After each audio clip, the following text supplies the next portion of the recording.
Okay, hey. So I just have my mic in front of me and the nutcracker's totally holding it up.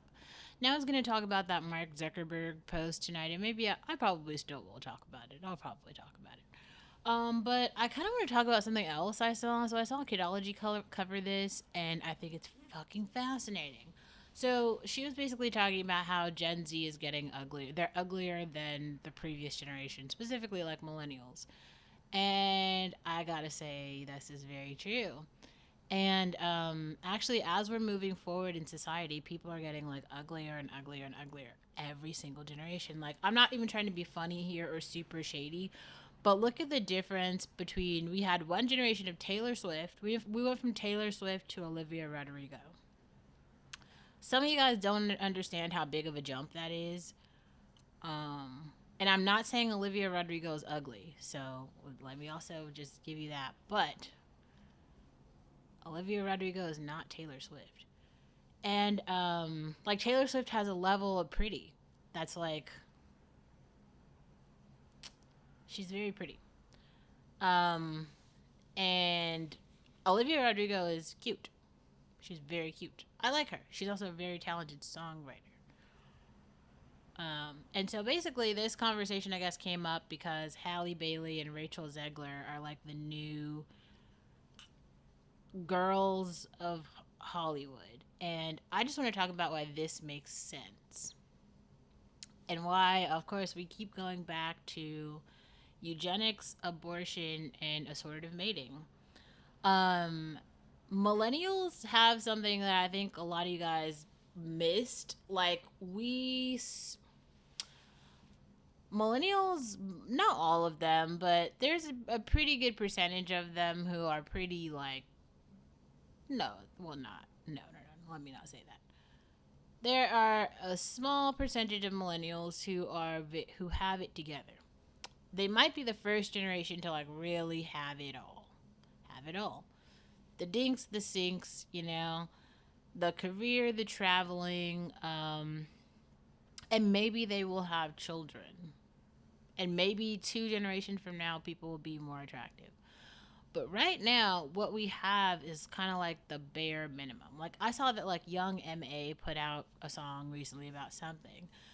But Young MA is, like, remarkably, she's, like, strikingly unattractive. It's, like, shocking, actually. Where, like, I couldn't even watch the video. I just, like, put on the sound, but I turned off the video. But there's a lot of people who look like that, like Corday and Naomi Osaka. Everyone can feel the way they feel. I'm not saying that these people are less than human. I'm not dehumanizing them because of their level of attractiveness. I'm simply saying there is some real truth to the girl who works at the coffee shop, okay? The girl who works at the diner, the girl who works at the Jamba Juice being way prettier than these actresses that you guys are putting on the screen. And I feel like a lot of people are starting to catch on to this. And especially with Ice Spice in her no makeup flicks, I feel like a lot of you guys are kind of getting down to the wire of like, what is it that you really have? When you take off the Sephora, who are you? How pretty are you? No. I feel like for myself, like I feel like this is a good place to talk about this. So I saw that Andrew Schultz a while ago he made a video about how his dad owned a dance studio and how he learned how like dancers are the most unconfident people, especially girls. The female dancers, especially ballerinas, are the most unconfident people you'll ever meet. They're not as confident as models, just no one, because you're never good enough. And I think some people don't understand what that means. Now, let me explain this to you because I was in art school and I was a dance major. So this applied to me from a very young age. Like, as a ballerina, you kind of do expire because, like, your knees give out, your toes give out, your bones break, your joints wear out. I mean, you can only break so many nails and, like, fracture so many, tendons before you gotta choose another career. Like you're not gonna last as a ballerina for 100 years, not at least getting paid. You could become like an instructor or something, but if you really think about it, how many instructors are needed for one class? Like one. So everyone else is gonna have to go do something else. Now it's true, a lot of ballerinas will just go on to like get married and be mothers, and like now this is the thing. But it isn't everyone, and it's some. I would say it's like a large majority of them, but not all of them. Um, but what Andrew Schultz was talking about is how like it's actually very, if you're a guy and you're interested in the ballerina type, very thin, very put together, very like type A, probably be a good way to describe it. And you are fairly decent and you give her attention, you have a very high probability of being in good favor with her because she's so accustomed to being rejected. Like the dance instructors are constantly telling you you're too fat, they're telling you you're too ugly, they're telling you you're not skilled enough, your turnout isn't good, your flexibility isn't great, your feet suck. It's just a constant critique. It's the same thing in modeling. They're constantly telling you, oh, your look is not good for this, oh, you won't work for this, oh, it doesn't work for this, oh, this won't work, oh, this won't work. And then you get to the point where it's like, well, fuck, nothing works. Nothing works. Like, this isn't for me. What's for me? There's got to be something for me. Now, this is kind of where we get to YouTube. And why YouTube is this wonderful, powerful platform that I would highly recommend you consume and use. Because we all get to see Halle Bailey, and we all get to critique Halle Bailey. And I love Halle Bailey. I want to be clear about that. There's so many things that I love about Halle Bailey. I love that she's brown skin. Love that. I love that she's like chubbier. I love that. I love that she has like afro type hair and the dread things that she wears. I love that. Like really all of her imperfections are what I love about her. I actually love, and I was shocked that she's like dating a black guy. Like that she's dating DDG. All of that about her I love because we haven't seen any of that before in entertainment ever. And now she's like, oh, she's like a role model for all the things that were kind of like the anti, like things that you don't do that will get you burned. And she did all of them. And it's just kind of like, wow, she just really went there. But also, Halle Bailey and Chloe Bailey too, them together, they're not like, how can I say this? I'm trying to say this in a positive way. Don't cancel me. But they're not like extremely pretty. They are more talented than they are beautiful. I'm not saying they're ugly. And I'm not saying that they're like Rosalia unattractive either. You'd have to compare them against other black girls, and obviously they're prettier than a lot. Than the average black girl, they're way prettier than the average black girl. But they're not like the prettiest black girls, but they're pretty. See how when I was talking about the last video, I was trying to give you this like spectrum. You got to compare apples to apples.